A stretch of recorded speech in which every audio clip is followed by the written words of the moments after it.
ನಾಳೆ ದೇಶಾದ್ಯಂತ ಸರ್ಕಾರಿ ಕಾರ್ಯಕ್ರಮಗಳನ್ನು ರದ್ದು ಮಾಡಿ ಆದೇಶವನ್ನು ಹೊರಡಿಸಲಾಗಿದೆ. 7 ದಿನಗಳ ಕಾಲ ದೇಶದಲ್ಲಿ ಶೋಕಾಚರಣೆಯನ್ನ ಘೋಷಣೆ ಮಾಡಲಾಗಿದೆ. ಬೆಳಗ್ಗೆ 11 ಗಂಟೆಗೆ ಕ್ಯಾಬಿನೆಟ್ ಸಭೆಯನ್ನ ಕರೆದಿದ್ದಾರೆ ಪ್ರಧಾನಿ ನರೇಂದ್ರ ಮೋದಿಯವರು. ಸಕಲ ಸರ್ಕಾರಿ ಗೌರವಗಳೊಂದಿಗೆ ಮನಮೋಹನ್ ಸಿಂಗ್ ಅವರ ಅಂತ್ಯಕ್ರಿಯೆ ನೆರವೇರುತ್ತೆ. ನಾಳೆ ದೇಶಾದ್ಯಂತ ಎಲ್ಲ ಸರ್ಕಾರಿ ಕಾರ್ಯಕ್ರಮಗಳನ್ನು ರದ್ದು ಮಾಡಿ ಕೇಂದ್ರ ಸರ್ಕಾರ ಆದೇಶವನ್ನು ಮಾಡಿದೆ. ಸಚಿವರಾಗಿರುವಂತಹ KH ಮುನಿಯಪ್ಪ ಅವರು ನಮ್ಮ ಜೊತೆ ಲೈವ್ ನಲ್ಲಿ ಜಾಯಿನ್ ಆಗಿದ್ದಾರೆ. KH ಮುನಿಯಪ್ಪ ಅವರೇ, ಕೇಂದ್ರದಲ್ಲಿ ಸಚಿವರಾಗಿದ್ದವರು, ತಾವು ಸಂಸದರಾಗಿದ್ದವರು, ಮನಮೋಹನ್ ಸಿಂಗ್ ಅವರ ಅವಧಿಯಲ್ಲಿ ಕಾರ್ಯನಿರ್ವಹಿಸಿದಂತಹ ಅನುಭವ ಹೊಂದಿರುವವರು, ಈ ಸಂದರ್ಭದಲ್ಲಿ ಅವರನ್ನ ಯಾವ ರೀತಿ ನೆನಪು ಮಾಡ್ಕೊಳ್ತೀರಿ ಸರ್?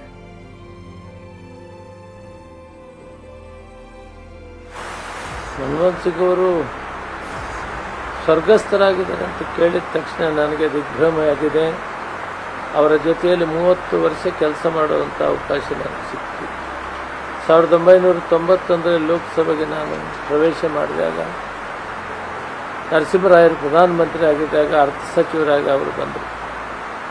ಆಗ ದೇಶದ ಆರ್ಥಿಕ ಪರಿಸ್ಥಿತಿ ಅಷ್ಟೇನು ಚೆನ್ನಾಗಿರಲಿಲ್ಲ. ಅಂತಹ ಪರಿಸ್ಥಿತಿಯಲ್ಲಿ ಈ ದೇಶವನ್ನು ಆರ್ಥಿಕ ಪರಿಸ್ಥಿತಿಯನ್ನು ಸದೃಢ ಮಾಡಲಿಕ್ಕೆ ಅವರದೇ ಆದ ಚಿಂತನೆಯನ್ನು ಮಾಡಿ ಈ ದೇಶದ ಆರ್ಥಿಕ ಪರಿಸ್ಥಿತಿಯನ್ನು ಬಲಿಷ್ಠ ಮಾಡಿದರು. ತದನಂತರ ಪ್ರಧಾನಮಂತ್ರಿ ಆದ ಮೇಲೆ 2004ರಿಂದ 2014ವರೆಗೂ ಕೂಡ ನನಗೆ ಅವರ ಜೊತೆಯಲ್ಲಿ ಕೆಲಸ ಮಾಡುವಂಥ ಅವಕಾಶ ಸಿಕ್ತು. ರಸ್ತೆ, ರೈಲ್ವೆ, MSMEಯಲ್ಲಿ ಕೂಡ ನಾನು ಕೆಲಸ ಮಾಡೋಕ್ಕೆ ಅವಕಾಶ ಸಿಕ್ತು. ಅತ್ಯುತ್ತಮವಾದಂಥ ಮಾರ್ಗದರ್ಶನವನ್ನು ಕೊಟ್ಟರು ಮತ್ತು ಕೈಗಾರಿಕೆ ಇದರಲ್ಲಿ ಕೂಡ ಯುವ ಪೀಳಿಗೆಗೆ ಉದ್ಯಮಶೀಲರಾಗಿ ಮಾಡಬೇಕು ಅಂತೇಳಿ ಒಂದು ಮಾರ್ಗದರ್ಶನ ಕೊಟ್ಟರು. ಪ್ರಧಾನಮಂತ್ರಿ ಎಂಪ್ಲಾಯ್ಮೆಂಟ್ ಜನರೇಷನ್ ಪ್ರೋಗ್ರಾಮನ್ನು ಅವರ ಮಾರ್ಗದರ್ಶನದಲ್ಲಿ ಕೊಟ್ಟು ಸುಮಾರು 1 ಲಕ್ಷ ಉದ್ಯಮಗಳನ್ನು ತಯಾರು ಮಾಡಿದ್ದೀವಿ. ಅವರಿಗೆ ಬ್ಯಾಂಕ್ಗಳಿಂದ ಸಾಲ ಕೊಡಿಸ್ತೀವಿ ಮತ್ತು ಸಬ್ಸಿಡಿಯನ್ನು ಕೂಡ 5 ರಿಂದ 25 ಲಕ್ಷ ಅವರ ಕೈಗಾರಿಕೆ ಗಾತ್ರವನ್ನು ನೋಡಿಕೊಟ್ಟಿವಿ. ಅದರ ಮುಖಾಂತರ 8 ಲಕ್ಷ ಕುಟುಂಬಗಳಿಗೆ ಉದ್ಯೋಗ ಅವಕಾಶ ಸಿಕ್ತು. ಈ ಕೆಲಸವನ್ನು ಅವರ ಮಾರ್ಗದರ್ಶನದಲ್ಲಿ ಮಾಡಿದೆ. ಇಂಥ ಒಂದು ದೂರದೃಷ್ಟಿ ಚಿಂತನೆ ಅವರಿಗಿತ್ತು. ಇದರ ಮುಖಾಂತರ ದೇಶದ ಏಳಿಗೆಗೆ ಇವತ್ತು ಜಗತ್ತಿನ ಬಲಿಷ್ಠವಾದ ರಾಷ್ಟ್ರಗಳ ಜೊತೆಗೆ ಭಾರತ ದೇಶವನ್ನು ಕೊಂಡೊಯ್ದರು. ಆರ್ಥಿಕ ಪರಿಸ್ಥಿತಿಯಲ್ಲಿ ಯಾವುದೇ ಜಗತ್ತಿನ ರಾಷ್ಟ್ರಗಳು ಕಡಿಮೆ ಇಲ್ಲದಂತೆ ಇವತ್ತು ದೇಶವನ್ನು ಅಭಿವೃದ್ಧಿ ಮಾಡಿದ್ದಾರೆ. ಅಂಥವರು ಇವತ್ತು ಸ್ವರ್ಗಸ್ಥರಾಗಿದ್ದು ನಮಗೆಲ್ಲ ಅತೀವ ದುಃಖವಾಗಿದೆ.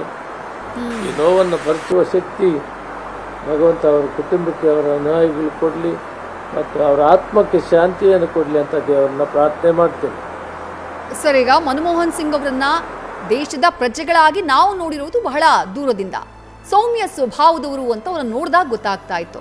ನೀವು ಬಹಳ ಹತ್ತಿರದಿಂದ ಅವ್ರ ಜೊತೆ ಸರ್ಕಾರದ ಮಟ್ಟದಲ್ಲಿ ಒಡನಾಟವನ್ನ ಇಟ್ಕೊಂಡಿದ್ರೆ, ನಿರ್ಧಾರಗಳನ್ನ ತೆಗೆದುಕೊಂಡಾಗ ಅಥವಾ ಸಭೆಗಳನ್ನ ಮಾಡ್ತಾ ಇದ್ದಾಗ ಯಾವ ರೀತಿ ತೀರ್ಮಾನಗಳನ್ನ ಅವ್ರು ಮಾಡ್ತಾ ಇದ್ರು?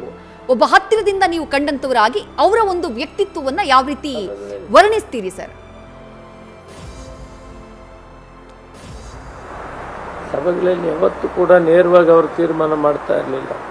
ಎಲ್ಲ ಸಚಿವರನ್ನು ಕೇಳ್ತಿದ್ರು. ಎಲ್ಲ ಸಚಿವರ ಅಭಿಪ್ರಾಯವನ್ನು ಸಂಗ್ರಹಿಸಿ ಆಮೇಲೆ ಅವರು ತೀರ್ಮಾನ ತೆಗೆದುಕೊಳ್ತಾ ಇದ್ರು. ಬಹಳ ನಿಧಾನವಾಗಿ, ಯಾರ ಮನಸ್ಸಿಗೂ ಕೂಡ ಕಷ್ಟ ಆಗದಂತೆ ಅವರು ಕೆಲಸವನ್ನು ಮಾಡ್ತಾಯಿದ್ರು ಮತ್ತು ಒಳ್ಳೆ ಮಾರ್ಗದರ್ಶನ ಕೊಡ್ತಿದ್ರು. ಅಭಿವೃದ್ಧಿ ಕೆಲಸಗಳು ಯಾವ ರೀತಿ ಮಾಡಬೇಕು, ದೇಶದ ಬಗ್ಗೆ ಅವ್ರಿಗಿದ್ದ ಕಳಕಳಿ ಇಷ್ಟು ಅಂತ ಹೇಳಕ್ಕೆ ಸಾಧ್ಯವಿಲ್ಲ. ಅಂತ ಒಳ್ಳೆ ಕೆಲಸಗಳನ್ನು ಅವರ ಕಾಲದಲ್ಲಿ ಮಾಡಿದ್ದಾರೆ. Right sir. Thank you KH Muniyappa ಅವರೇ, ನ್ಯೂಸ್ ಫಸ್ಟ್ ಜೊತೆ ಮಾತನಾಡಿದ್ದಕ್ಕೆ. ನ್ಯೂಸ್ ಫಸ್ಟ್ ನಿರ್ಭೀತಿಯಿಂದ ನಿಮ್ಮ ಪರವಾಗಿ.